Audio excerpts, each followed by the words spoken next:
إن الحمد لله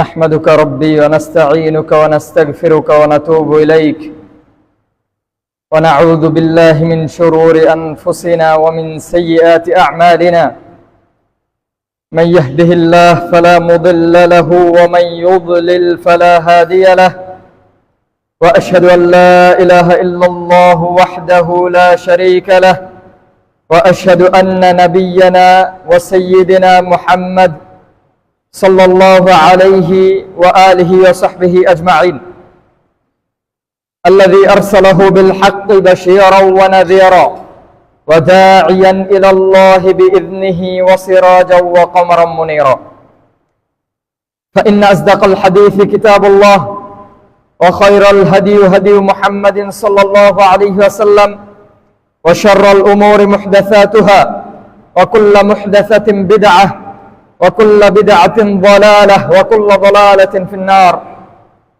أما بعد فقد قال الله جل وعلا في كلامه المجيد وفرقانه الحميد يا أيها الذين آمنوا اتقوا الله حق تقاته ولا تموتن إلا وأنتم مسلمون يا أيها الناس اتقوا ربكم الذي خلقكم من نفس واحدة وخلق منها زوجها وبث منهما رجالا كثيرا ونساء واتقوا الله الذي تساءلون به والأرحام إن الله كان عليكم رقيبا يا أيها الذين آمنوا اتقوا الله وقولوا قولا سديدا يصلح لكم أعمالكم ويغفر لكم ذنوبكم ومن يطع الله ورسوله فقد فاز فوزا عظيما عباد الله رحمكم الله اتقوا الله تبارك وتعالى في السر والعلن أوصي نفسي أولا وإياكم بتقوى الله وتزودوا فإن خير الزاد التقوى أيها الناس وحدوا الله تبارك وتعالى فإن التوحيد رأس الطاعات وأطيعوا الله ورسوله فمن أطاع الله ورسوله فقد فاز فوزا عظيما ومن عصاهما فقد غوى وضل ضلالا بعيدا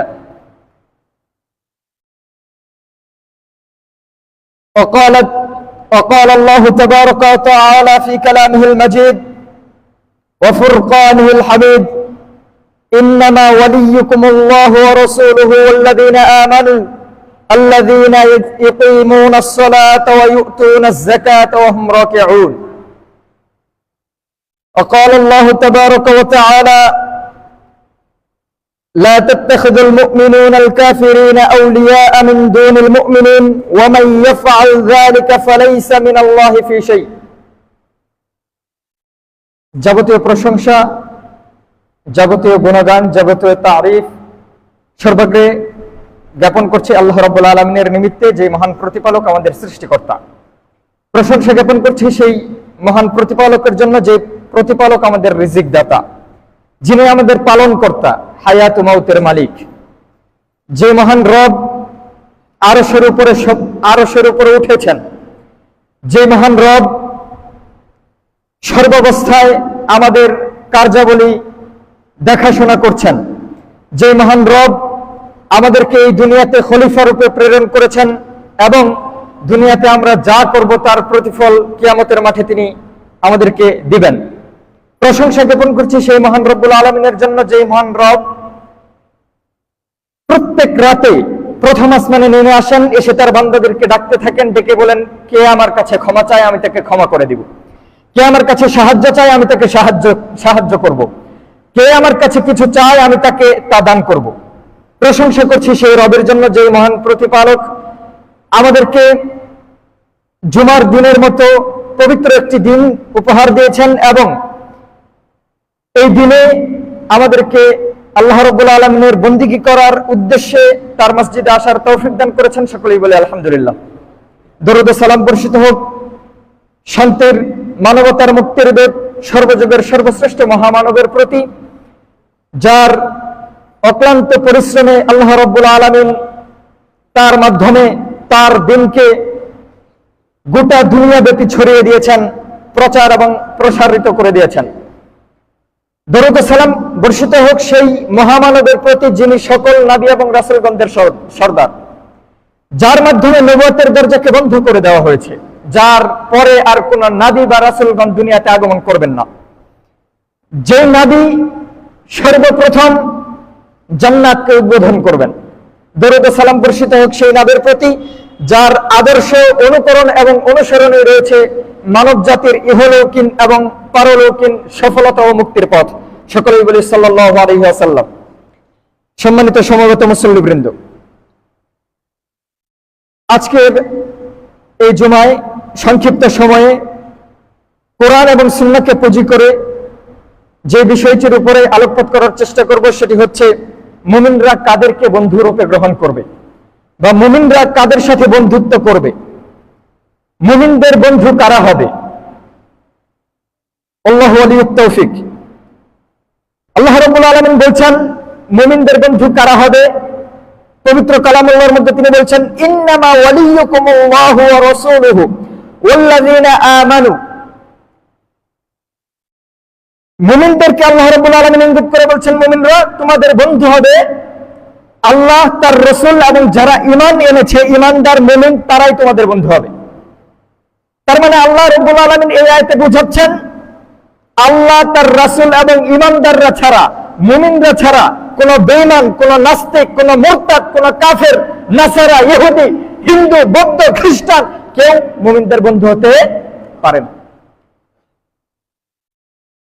আল হুব্বু ফিল্লাহ ওয়াল বুগযু ফিল্লাহ, আল্লাহর জন্য ভালোবাসা এবং আল্লাহর জন্য কাউকে ঘৃণা করা, আল্লাহর জন্য বন্ধুত্ব স্থাপন করা, আল্লাহর জন্য শত্রুতা স্থাপন করা, এই জিনিসটার নাম হচ্ছে আল ওয়ালা ওয়াল বারা। আল ওয়ালা ওয়াল বারা জিনিসটা কি? আল ওয়ালা বলতে বোঝায় অন্তরঙ্গ বন্ধুত্ব। একটা হচ্ছে যে আপনার একেবারেই কাছের বন্ধু, একেবারে আত্মার বন্ধু, যার প্রতিটি কাজ আপনার ভালো লাগে, যার চাল চলন আপনার ভালো লাগে, যার হাঁটা চলা আপনি ফলো করেন, যার কথা বলার স্টাইল আপনার ভালো লাগে, যার প্রতিটা কাজই আপনার কাছে ভালো লাগে, যার সাথে আপনার মিশতে মন চায়, এইরকম বন্ধুত্ব যার সাথে, এইটাকে বলে আল ওয়ালা। আরেকটা বন্ধুত্ব আছে, আরেকটা এটা বন্ধুত্ব না, সুসম্পর্ক। আরেকটা হচ্ছে সুসম্পর্ক, স্বাভাবিকভাবে একজন অপরজনের সাথে যে মুআমালাত থাকে, এটা হচ্ছে সেই সম্পর্ক। এখানে আল ওয়ালা বলতে বোঝায় অন্তরঙ্গ বন্ধুত্ব। তো আল্লাহ রাব্বুল আলামিন বলছেন যে অন্তর দিয়ে যদি কাউকে ভালোবাসতে হয়, যদি হৃদয়ের আত্মার বন্ধু কাউকে বানাতে হয়, তাহলে মুমিনরা শুধু মুমিনদেরকে বন্ধুরূপে গ্রহণ করবে, অন্য কাউকে না। মুমিনরা শুধু আল্লাহ রাব্বুল আলামিন, আল্লাহর রাসূল সাল্লাল্লাহু আলাইহি ওয়াসাল্লামকে ভালোবাসবে। আর যারা আল্লাহ এবং তার রাসূলকে ভালোবাসে, যারা আল্লাহর দ্বীনকে ভালোবাসে, যারা আল্লাহর প্রতি পূর্ণ এবং অবিচল আস্থা এবং বিশ্বাস আনয়ন করেছে, যারা আল্লাহর রাসূলের দেখানো পথ ও পদ্ধতি অনুসরণ করে, শুধু তাদেরকেই মুমিনরা বন্ধু বানাবে। এই জন্য আল্লাহ রাসূল সাল্লাল্লাহু আলাইহি ওয়াসাল্লাম বলেছেন মাসালুল মুসলিমিনা ফি তাওয়াদ্দিহিম ওয়া তারাহুমিহিম ওয়া তাআতুফিহিম কামাসালুল জাসাদি। একজন মুসলিম অপরজন মুসলিমের ক্ষেত্রে কেমন? মুসলিমরা ভালোবাসার ক্ষেত্রে, একজন আরেকজনের সাথে চলাফেরার ক্ষেত্রে, আন্তরিকতার ক্ষেত্রে, দয়া প্রবণতার ক্ষেত্রে একটি দেহের মতো। ইযাশতাকা মিনহু আযবুন তাদাআ লাহু সাইরুল জাসাদ। যখন ওই দেহের একটি অঙ্গ অসুস্থ হয়, যখন ওই দেহের একটি অঙ্গ ব্যথিত হয়, সেই একটি অঙ্গের ব্যথায় গোটা দেহই ব্যথিত হয়, গোটা দেহই একটি অঙ্গের ব্যথায় অশ্রু বিসর্জন করে। মুসলিমরা পরস্পর একটি দেহের মতো। বাংলাদেশের মুসলিমদের দুঃখে সৌদি আরবের মুসলিমরা ব্যথিত হবে, ফিলিস্তিনের মুসলিমদের দুঃখে বাংলাদেশের মুসলিমরা ব্যথিত হবে, সিরিয়ার মুসলিমদের দুঃখে ফিলিস্তিনের মুসলিমরা ব্যথিত হবে। গোটা বিশ্বের যেখানে যেই প্রান্তে একজন মুসলিমও যদি নির্যাতিত হয়, আঘাতপ্রাপ্ত হয়, তার ব্যথায় গোটা বিশ্বের সকল মুসলিম ব্যথিত হবে। এর নাম হচ্ছে আল্লাহ রাব্বুল আলামিনের জন্য ভালোবাসা। আল্লাহ রাব্বুল আলামিনের জন্য ভালোবাসা মানে যার মধ্যে ঈমান আছে, যার মধ্যে আল্লাহর রাসূলের সুন্নাহ আছে, যার মধ্যে পরকালের ভয় আছে। যে ব্যক্তি মুসলিম, সেই ব্যক্তির সাথে আমার অন্তরঙ্গ বন্ধুত্ব হবে, সেই ব্যক্তির সাথে আমার উঠা বসা হবে, চলাফেরা হবে। আল ওয়ালা ওয়াল বারা, আল্লাহর জন্য বন্ধুত্ব এবং আল্লাহর জন্য শত্রুতা, এই জিনিসটা ইসলামে আকীদার গুরুত্বপূর্ণ একটি চ্যাপ্টার, গুরুত্বপূর্ণ একটি অধ্যায়। শুধু তাই না, এই জিনিসটা ঈমানের একটি শর্ত। আল্লাহ রাসূল সাল্লাল্লাহু আলাইহি ওয়াসাল্লাম বলেছেন, ঈমানের সবচেয়ে দৃঢ় বন্ধন হচ্ছে, ঈমানের সবচেয়ে মজবুত বন্ধন হচ্ছে মুমিন। একজন মুমিনকে মুমিন চিনতে পারবে যে তার বন্ধুত্বের বন্ধনটা মজবুত হবে কখন? আল হুব্বু ফিল্লাহ ওয়াল বুগদু ফিল্লাহ। আল্লাহর জন্য মুমিন কাউকে ভালোবাসবে, আল্লাহর জন্য কারোর সাথে শত্রুতা পোষণ করবে। যখন একজন মুমিন দেখবে একজন ব্যক্তি সালাত আদায় করে, একজন ব্যক্তি নিয়মিত রমজানের সিয়াম পালন করে, দান সাদাকা করে, আল্লাহর প্রতি তার ভয় আছে, দিন ইসলাম প্র্যাকটিস করে, দিনদারদের সাথে থাকার চেষ্টা করে, ওই ব্যক্তিকে একজন মুসলিম ভালোবাসবে তার অন্তর দিয়ে, হৃদয় দিয়ে, মন প্রাণ উজাড় করে। এটা হচ্ছে আল্লাহ রাব্বুল আলামিনের জন্য ভালোবাসা, দুনিয়ারই কোনো স্বার্থে না। আল্লাহ রাব্বুল আলামিনের সন্তুষ্টির উদ্দেশ্যে একজন মুসলিম একজন মুমিন অপর মুমিনকে ভালোবাসবে। আবার একজন মুসলিম যখন দেখবে তার এক প্রতিবেশী, তার এক ভাই, সে আল্লাহ রাব্বুল আলামিনের ডাকে সাড়া দেয় না, সালাত আদায় করে না, রমজানের সিয়াম পালন করে না, আল্লাহ রাব্বুল আলামিনের নাফরমানিতে লিপ্ত, আল্লাহ রাব্বুল আলামিনের অবাধ্যতায় নিমজ্জিত, সেই ব্যক্তিকে সে অন্তর থেকে ঘৃণা করবে শুধুমাত্র আল্লাহ রাব্বুল আলামিনের জন্য, দুনিয়াবি কোনো স্বার্থে না, দুনিয়াবি কোনো শত্রুতার জন্য নয়। সম্মানিত সুধী, আল্লাহ রাসূল সাল্লাল্লাহু আলাইহি ওয়াসাল্লাম এবং মুমিনদের ব্যাপারে আল্লাহ রাব্বুল আলামিন বলেছেন যে মুহাম্মাদুর রাসূলুল্লাহ ওয়াল্লাযীনা মাআহু আশিদ্দাউ আলাল কুফফারি রুহামাউ বাইনাহুম। আল্লাহ রাব্বুল আলামিন বলেছেন মুহাম্মাদুর রাসূলুল্লাহ এবং যারা তার সাথী, যারা মুমিনরা, তারা ওয়াল্লাযীনা মাআহু আশিদ্দাউ আলাল কুফফার, তারা কাফেরদের ব্যাপারে তাদের অবস্থান দৃঢ়, তারা কাফেরদের সাথে শত্রুতা প্রবণ, কাফেরদের ব্যাপারে তারা ঐক্যবদ্ধ, এবং মুমিনদের ব্যাপারে তারা দয়াপ্রবণ, মুমিনদের ব্যাপারে তারা ভালোবাসাপূর্ণ আচরণ করে। একজন মুমিন কাফেরদের সাথে কখনো বন্ধুত্ব স্থাপন করতে পারে না। আমাদেরকে একত্রিত করেছে আমাদের ঈমান, আমাদের তাওহীদ। মুমিন এবং মুসলিমের বন্ধুত্ব, তার বন্ধন তখনই হবে যখন তার একটি ভিত্তি পাওয়া যাবে। মুমিনের ভালোবাসার, মুমিনের ঘৃণা করার ভিত্তি হচ্ছে তাওহীদ।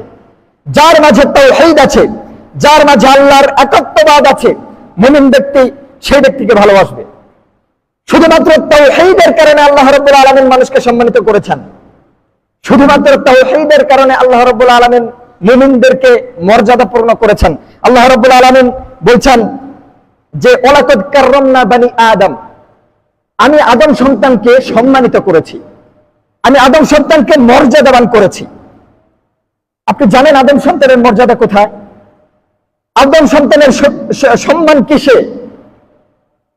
বাড়ি গাড়ি ধন সম্পদ বেশি হলে আদম সন্তানের সম্মান, টাকা পয়সা বেশি হলে আদম সন্তান সম্মানিত, ক্ষমতা থাকতে গেলে আদম সন্তান সম্মানিত। ওমর রাদিয়াল্লাহু তাআলা আনহু চমৎকার একটা কথা বলছেন, তিনি বলছেন যে আল্লাহ রাব্বুল আলামিন যে বলেছেন ওয়ালাকাদ কাররামনা বানি আদম, আল্লাহ রাব্বুল আলামিন মানুষকে সম্মানিত করেছেন, এই সম্মানিত করেছেন মানুষকে তাওহীদের কারণে। কিভাবে? মানুষের সম্মান হচ্ছে মানুষ তার দুই আঙ্গুল দ্বারা তুলে খেতে সক্ষম। আপনি বুঝেন কথাটা? মানুষ তার দুই আঙ্গুল দ্বারা তুলে খেতে সক্ষম, এইটা মানুষের সম্মান, এই জন্য মানুষ সম্মানিত। কিভাবে? মানুষ তার দুই আঙ্গুল দ্বারা তুলে খেতে সক্ষম, এইটাকে ওমর রাদিয়াল্লাহু তাআলা আনহু বলছেন এই জন্য মানুষ সম্মানিত। কারণ প্রত্যেকটা প্রাণী, প্রত্যেকটা চতুষ্পদ জন্তু আপনি দেখবেন সে মুখ মাটির সাথে লাগিয়ে, খাবারের সাথে লাগিয়ে খাবার খায়। সবচেয়ে দামি একটা প্রাণী হচ্ছে বাঘ, তাই না? আমরা তো মানুষকে শক্তিশালী বোঝানোর জন্য বাঘের সাথে উদাহরণ দিই যে বাঘের বাচ্চা। বাঘ একটা সম্মানিত প্রাণী, মানুষ টাকা পয়সা খরচ করে চিড়িয়াখানায় যায় বাঘ দেখতে। এই বাঘ একটা সম্মানিত প্রাণী, মানে দামি প্রাণী। এই প্রাণীটাও আপনি দেখবেন যে তার বডি স্ট্রাকচারটা এইরকম, তার মানে তার মাথাটা যেখানে, তার পেছনটাও ঠিক মাথা বরাবর। প্রাণীর, গরু ছাগল সবকিছুর দেখবেন যে তার মাথাটা যেখানে, মাথার বরাবর হচ্ছে তার পেছনটা। অথচ আল্লাহ রাব্বুল আলামিন আদম সন্তানের মাথাটাকে মর্যাদা দিয়ে মাথাটাকে উপরের দিকে রেখেছেন, পাটাকে পিছন সাইডটাকে নিচের দিকে রেখেছেন। উমর রাদিয়াল্লাহু তাআলা আনহু বলছেন, প্রত্যেক প্রাণী যখন খাবার খায় সে মুখকে মাটির সাথে লাগিয়ে খাবার খায়, অথচ আদম সন্তান তার দুই হাত দ্বারা তুলে খাবার মুখে দেয়। তার মানে আল্লাহ রাব্বুল আলামিন আদম সন্তানকে সম্মানিত করেছেন এইভাবে যে, আদম সন্তান, তোর মাথাটা, তোর কপালটা আমি আল্লাহর কাছে এতটা দামি, তোর কপাল কোন মাখলুকের সামনে ঝুঁকবে না, তোর কপাল খাবারের সামনে ঝুঁকবে না। যদি ঝুঁকতে হয় একমাত্র আল্লাহ রাব্বুল আলামিনের সামনেই সিজদা অবনত হবে, একমাত্র আল্লাহর সামনে মাথা নত করবে। এটার নাম হচ্ছে তাওহীদ। আল্লাহ রাব্বুল আলামিন তাওহীদের কারণে, আল্লাহ রাব্বুল আলামিনের এক ইবাদতের জন্য, শুধুমাত্র আল্লাহকে সিজদা দেওয়ার জন্য মানুষকে এইভাবে সৃষ্টি করেছেন। মানুষের মাথাটাকে আল্লাহ রাব্বুল আলামিন সম্মানিত করেছেন, যাতে মানুষ ইবাদত করে একমাত্র আল্লাহ রাব্বুল আলামিনের জন্য। এই তাওহীদ আজকে আমাদেরকে একত্রিত করেছে। দুনিয়ার সকল প্রান্তে যেখানেই কোন মুমিন থাকবে সেই মুমিন আমার ভাই। দুনিয়ার সকল প্রান্তে, দুনিয়ার প্রত্যেকটা প্রান্তে, প্রত্যেকটা আনাচে কানাচে যেখানে একজন মুমিন থাকবে, যার দিলের ভিতরে আল্লাহর ভয় থাকবে, আল্লাহর ঈমান থাকবে, সেই ব্যক্তি আমার কাছে আমার অন্তরের ভাই, কলিজার ভাই। সেই ভাইয়ের সাথে আমার বন্ধুত্ব, যদিও আমি তাকে জীবনে দেখিনি, যদিও তার সাথে আমার কোনোদিন সাক্ষাৎ হয়নি, কিন্তু তাকে আমি অন্তর দিয়ে ভালোবাসি, কারণ তার মাঝে ঈমান আছে। এই ঈমান আমাদেরকে একত্রিত করেছে। অপরপক্ষে আল্লাহ রাব্বুল আলামিন বলছেন, লা তাত্তাখিযুল মুমিনুনা আল কাফিরিনা আউলিয়া মিন দুনিল মুমিনিন। কোন মুমিনকে ছাড়া কোন কাফেরকে বন্ধুরূপে গ্রহণ করতে পারে না। ওয়া মান ইয়াফআল যালিকা ফালাইসা মিনাল্লাহি ফি শাই। যেই ব্যক্তি মুমিন ব্যক্তিকে বাদ দিয়ে কাফেরের সাথে বন্ধুত্ব করবে, কাফেরের সাথে যার চলাফেরা বেশি হবে, দহরম মহরম ভালো হবে, ওই ব্যক্তির জন্য আল্লাহ রাব্বুল আলামিন বলছেন, ফালাইসা মিনাল্লাহি ফি শাই। কিয়ামতের মাঠে তার জন্য কোনো অংশ আল্লাহ রাব্বুল আলামিনের কাছে বরাদ্দ থাকবে না। আল্লাহ রাব্বুল আলামিন বলছেন, লা তাজিদু কওমান ইউমিনুনা বিল্লাহি ওয়াল ইয়াউমিল আখির ইউআদ্দুনা মান হাদ্দাল্লাহ ওয়া রাসূলাহু ওয়ালাউ কানা বিআবাইহিম আও আবনাইহিম আও ইখওয়ানিহিম আও আশীরাতিহিম। আল্লাহ তাআলা বলছেন যে আপনি মুমিন ঈমানদার, আল্লাহর প্রতি বিশ্বাস করে, আখিরাতে বিশ্বাস করে এমন কোন ঈমানদারকে পাবেন না যে কাফের মুশরিকদের সাথে সম্পর্ক স্থাপন করে, যদিও তারা তাদের পিতা হয়, যদিও তারা তাদের ভাই হয়, যদিও তারা তাদের পরিবারবর্গ হয়, তবুও তাদের সাথে সম্পর্ক বিচ্ছেদ করে দেয় শুধুমাত্র আল্লাহ রাব্বুল আলামিনকে রাজি এবং খুশি করার জন্য। যেমনটা আমরা মক্কার মুহাজির সাহাবীদেরকে দিকে তাকালে দেখতে পাই, তারা শুধুমাত্র ঈমানের কারণে তাদের পরিবার পরিজন, বাবা, সন্তান, স্ত্রী, পুত্র সবাইকে ছেড়ে চলে এসেছিল মদিনা শহরে শুধুমাত্র তাদের ঈমানের জন্য। যখন মুশরিকদের সাথে যুদ্ধ বেঁধেছে, তখন এক সাহাবীর ভাই এসে বলছে যে তুমি আমাকে হত্যা করবে, আমি তো তোমার মায়ের পেটের ভাই। তখন তিনি বলছেন যে তুমি আমার ভাই না, তোমার পরিবর্তে এই আনসারী সাহাবী আমার সহোদর ভাই।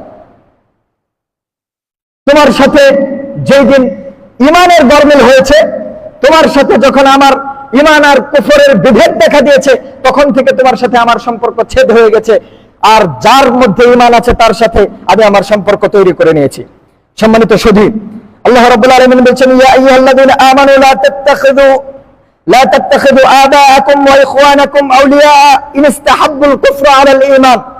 হে ঈমানদারগণ, তোমরা তোমাদের বাবাকে, তোমরা তোমাদের ভাইদেরকে, তোমরা তোমাদের পরিবার পরিজনদেরকে ভালোবেসো না, তাদের প্রতি তাদের সাথে বন্ধুত্ব স্থাপন করো না, তাদের সাথে সম্পর্ক রেখো না যদি তারা কুফরিকে ভালোবাসে ঈমানের পরিবর্তে। ওয়া ইয়াতাওয়াল্লাহুম মিনকুম ফাউলাইকা হুমুয যালিমুন। আর যারা ঈমানদারদের দল থেকে ছুটে গিয়ে কাফেরদের সাথে আতাত করবে, বন্ধুত্ব স্থাপন করবে, তারা হচ্ছে জালেমদের অন্তর্ভুক্ত। এই জন্য আল্লাহ রাব্বুল আলামিন বলছেন, ইন্নামাল মুমিনুনা ইখওয়া ফাআসলিহু বাইনা আখওয়াইকুম।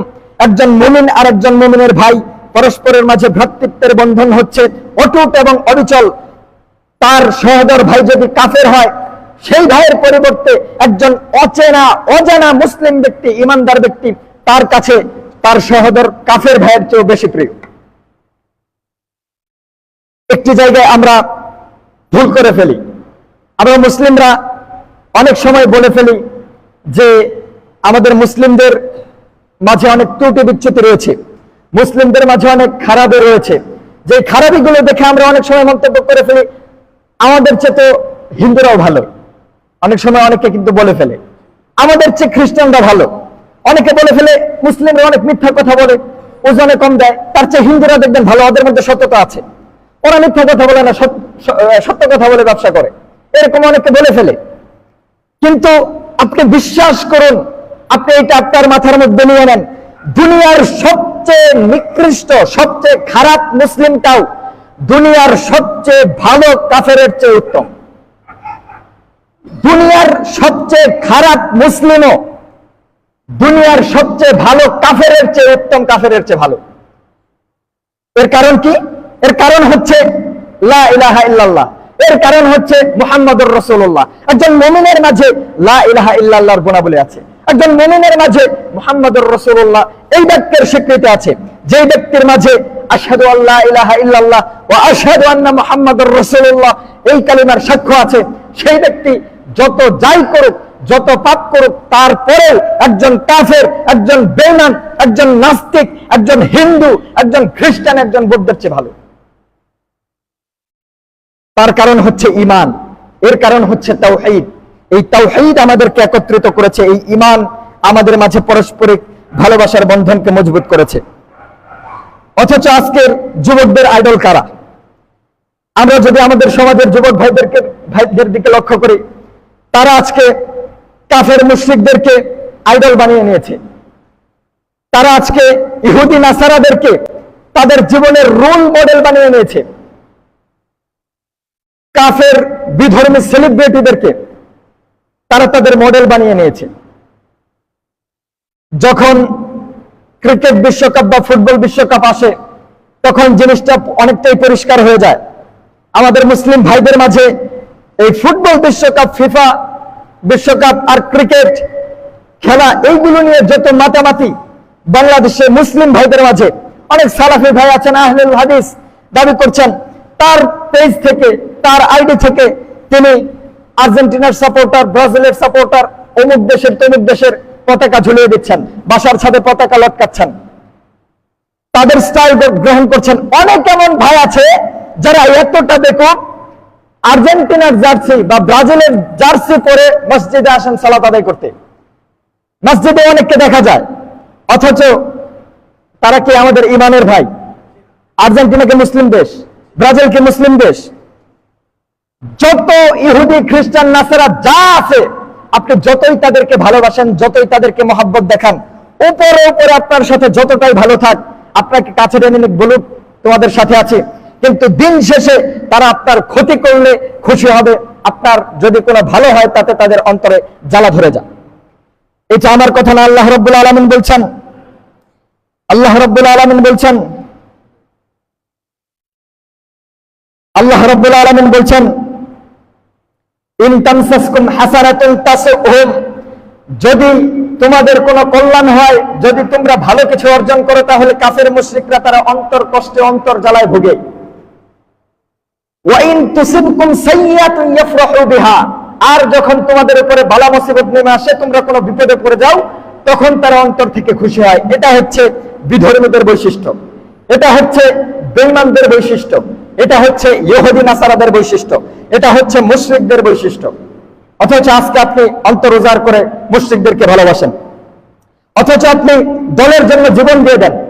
আজকে এই ইহুদি এবং খ্রিস্টানদেরকে সাপোর্ট করতে গিয়ে, তাদেরকে ভালোবাসা দেখাতে গিয়ে মুসলিম ভাই ভাই আজকে মারামারি। একই ঘরের দুই ভাইয়ের দুইজন দুই দল সাপোর্ট করে, দুইজনের মধ্যে কথা হয় না, ঝগড়া হয়, মারামারি হয়, শুধুমাত্র এই দলের কারণে। মুসলিম ভাই, মুমিন ভাই একই কাতারে এসে সালাত আদায় করে মসজিদ থেকে বাইরে গিয়ে তাদের মাঝে কথা কাটাকাটি হয়, চায়ের স্টলে বসে আড্ডাবাজি হয়, ফেসবুকে লেখালেখি হয়, ঝগড়াঝাটি হয়, শুধুমাত্র ইহুদি এবং নাসারাদেরকে সাপোর্ট করতে গিয়ে।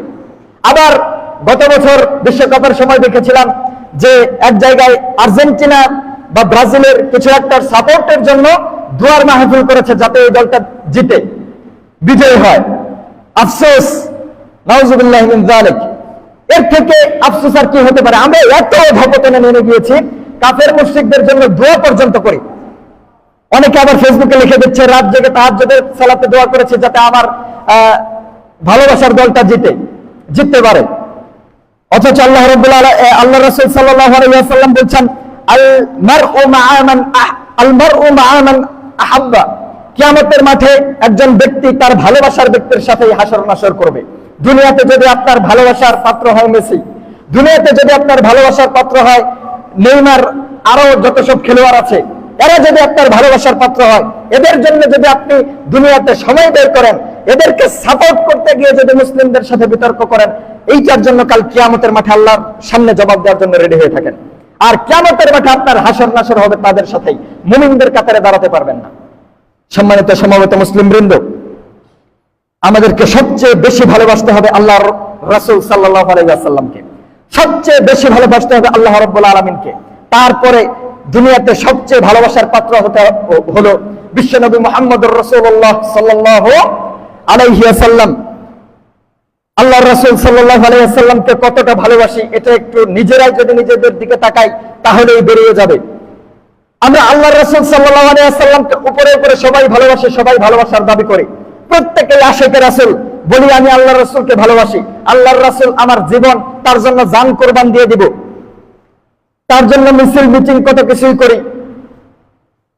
কিন্তু আল্লাহর রাসূলের ভালোবাসা তখনই প্রমাণিত হয় যখন আপনার মাঝে আল্লাহর রাসূলের সুন্নাত ফুটে ওঠে, যখন দেখা যায় যে আপনি আল্লাহর রাসূলের সুন্নাতগুলোকে কদর করছেন, গুরুত্ব দিচ্ছেন, তখন বোঝা যায় যে আপনি আসলেই আল্লাহর রাসূলকে ভালোবাসেন। আপনি মুখে মুখে যতই বলেন আল্লাহর রাসূলকে ভালোবাসি, যদি আপনার মধ্যে আল্লাহর রাসূলের সুন্নাত না থাকে, আল্লাহর রাসূলের আদর্শ না থাকে, আল্লাহর রাসূলের আদেশকে আপনি মনে প্রাণে মেনে নিতে না পারেন, তার আদর্শ, তার মতাদর্শ অনুযায়ী, তার দেখানো পথ এবং পদ্ধতি অনুযায়ী যদি নিজের জীবনকে পরিচালিত না করতে পারেন, আপনার আল্লাহর রাসূলের প্রতি ভালোবাসার দাবি মিথ্যা। এই দাবি করে কিয়ামতের মাঠে পার পাওয়া যাবে না। সম্মানিত সমবেত মুসলিমবৃন্দ, আমরা আমাদের কথা বলার ক্ষেত্রে, আমরা আমাদের পারস্পরিক লেনদেনের ক্ষেত্রে, উঠা বসার ক্ষেত্রে, প্রত্যেকটা কাজে আমরা ইহুদি নাসারাদের আজকে অনুসরণ এবং অনুকরণ করি। কেউ কল দিলে মোবাইলটা হাতে নিয়ে আমরা বলে ফেলি হ্যালো। হাই হ্যালো বলার অভ্যাসটা আমাদের মাঝে ঢুকিয়েছে কাফের এবং মুশরিকরা। অথচ আপনার রাসূল আপনাকে উত্তম একটি পদ্ধতি শিখিয়েছেন, সালাম শিখিয়েছেন, আসসালামু আলাইকুম ওয়া রাহমাতুল্লাহ ওয়া বারাকাতুহু। এইটা পড়লে আপনার 30 নেকি আপনি পাবেন। এই 30 নেকি যাতে আপনি না পান, এই জন্য একটা টেকনিক চালু করে দিয়েছে, কলটা ধরার পরে রিসিভ করার পরে কানে দিয়ে বলি হ্যালো। আপনার মধ্যে তো আল্লাহর রাসূলের এই সুন্নাতটা পরিলক্ষিত হয় না। আপনি বলেন আপনি আল্লাহর রাসূলকে ভালোবাসেন, কিন্তু আপনাকে দেখা যায় আপনার পোশাকে আল্লাহর রাসূলের আদর্শের ছাপ নাই। আপনি আল্লাহর রাসূলকে ভালোবাসেন, আশিকে রাসূল, কিন্তু টুপিওয়ালাদেরকে দেখতে পারেন না। আপনি আল্লাহর রাসূলের ভালোবাসায় মত্ত, কিন্তু আপনি দাড়িওয়ালাদেরকে দেখতে পারেন না। আপনি দাবি করেন আপনি আল্লাহর রাসূলকে ভালোবাসেন, কিন্তু আল্লাহর রাসূল নির্দেশ করেছেন দাড়ি রাখার জন্য, তিনি বললেন দাড়িকে ছেড়ে দাও, গোফকে খাটো করো। এটা আপনার ভালো লাগলো না, আপনি নিতে পারলেন না। আল্লাহ রাসূল সাল্লাল্লাহু আলাইহি ওয়াসাল্লামের সুন্নতি লেবাস আপনার মধ্যে এখন পর্যন্ত আসে নাই। আমি বলছি না আপনি প্যান্ট শার্ট পরতে পারবেন না, আমি বলি না আপনি ট্রাউজার গেঞ্জি পরতে পারবেন না, আমি বলি না আপনি কুর্তায় পরতে পারবেন না। আমি বলছি আপনি যদি আল্লাহ রাসূলকে ভালোবাসেন, আপনার ভালোবাসার দাবি অনুযায়ী তো কথা ছিল আপনি আল্লাহর রাসূলের সুন্নতি পোশাক, আল্লাহর রাসূলের সুন্নতি ইবাদত, সুন্নতি চালচলন, সুন্নতি একটা স্টাইল আপনার মধ্যে পরিলক্ষিত হবে, কিন্তু সেই স্টাইলটা আপনার মধ্যে পাওয়া যায় না।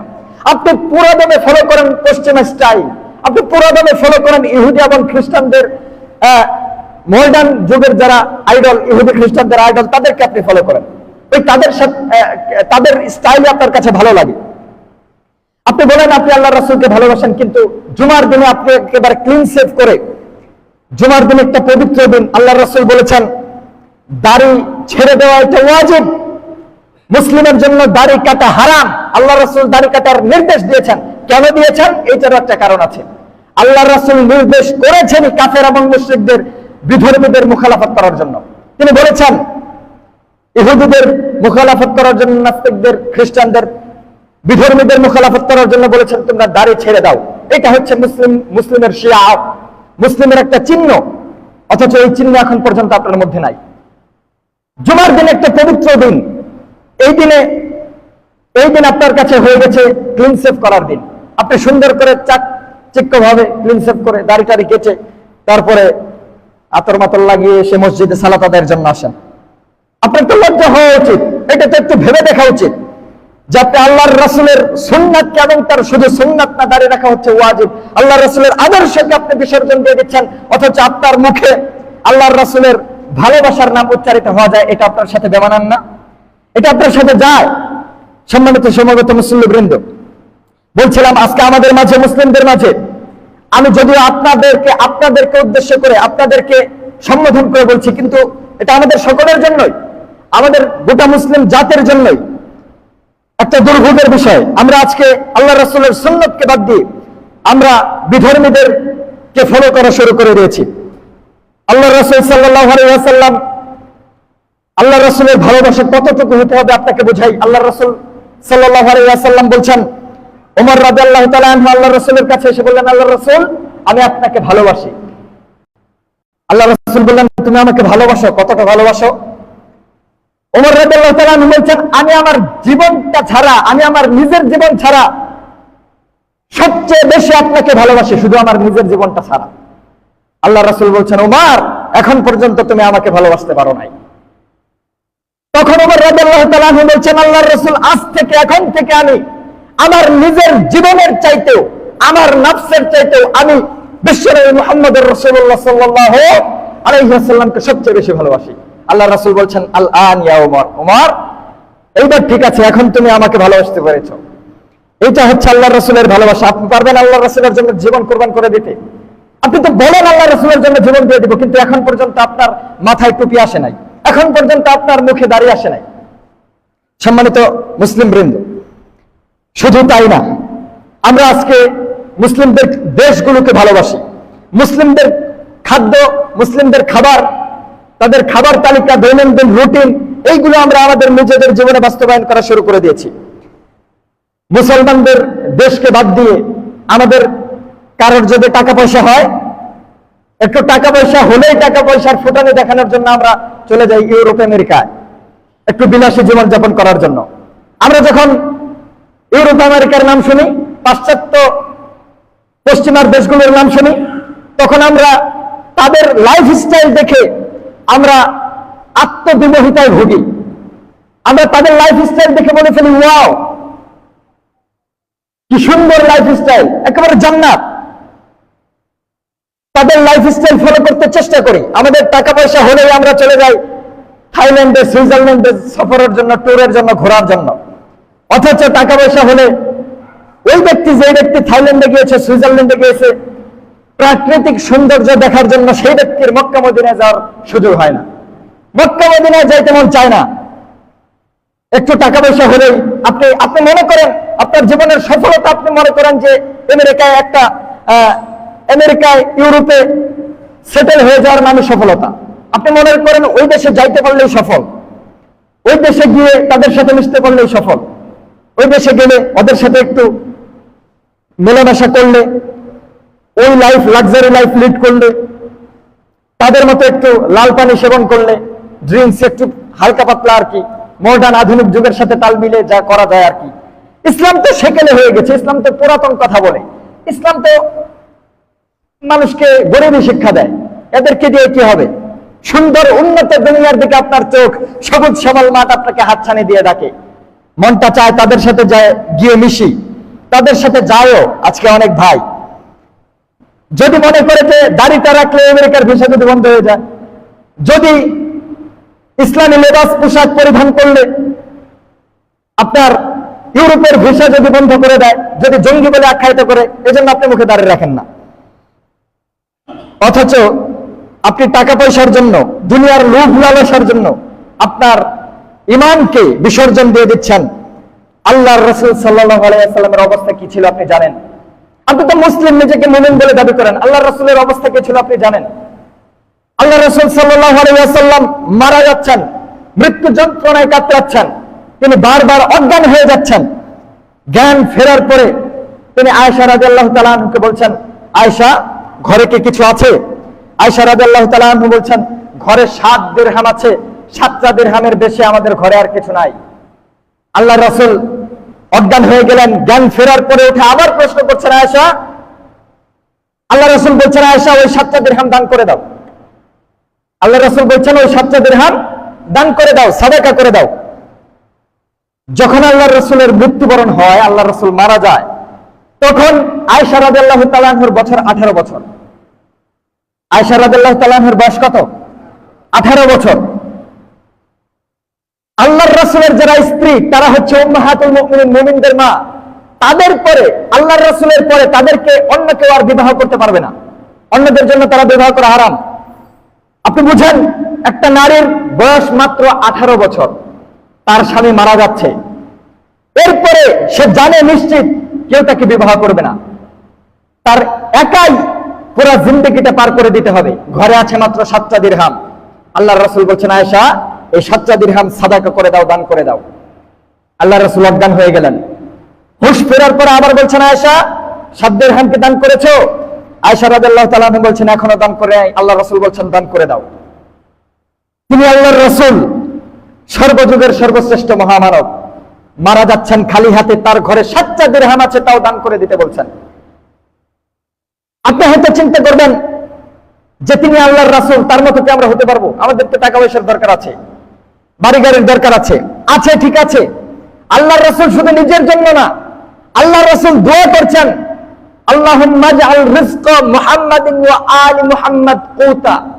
আল্লাহ, তুমি মুহাম্মাদের জন্য এবং মুহাম্মাদের পরিজন, তাদের উম্মতের জন্য রিজিককে তুমি যথেষ্ট পরিমাণ রিজিক করে দাও, যতটুকু না হলে নয়, পরিমাণ মতো পরিমিত রিজিকের ব্যবস্থা করো।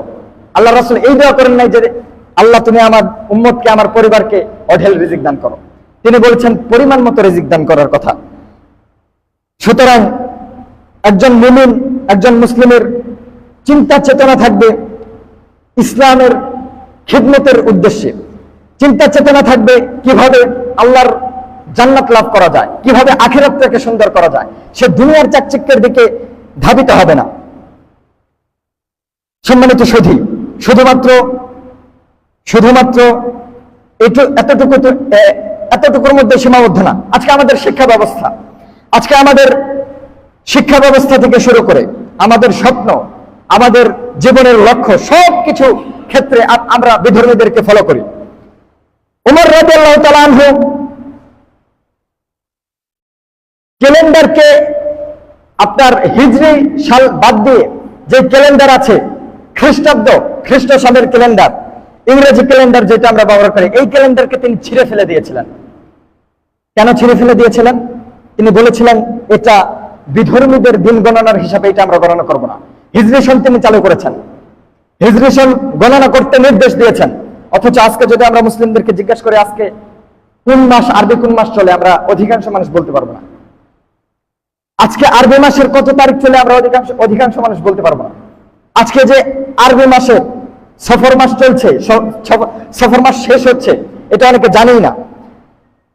এরপরে আমাদের কালচারালের মধ্যে, আমাদের সংস্কৃতির মধ্যে, কালচারের মধ্যে হিন্দুয়ানি সংস্কৃতি এমন ভাবে মিশে গিয়েছে, আমরা ঈদ যেভাবে উদযাপন না করি, 2 ঈদ যেভাবে উদযাপন না করি, তার চেয়ে ঘটা করে আমরা আজকে উদযাপন করি নববর্ষ, 31st night day, Valentine's day, তারপরে আপনার জন্মদিবস, অ্যানিভার্সারি ইত্যাদি আমরা উদযাপন করি। এই সব কিছু এসেছে বিধর্মীদের থেকে, ইহুদি এবং খ্রিস্টানদের থেকে।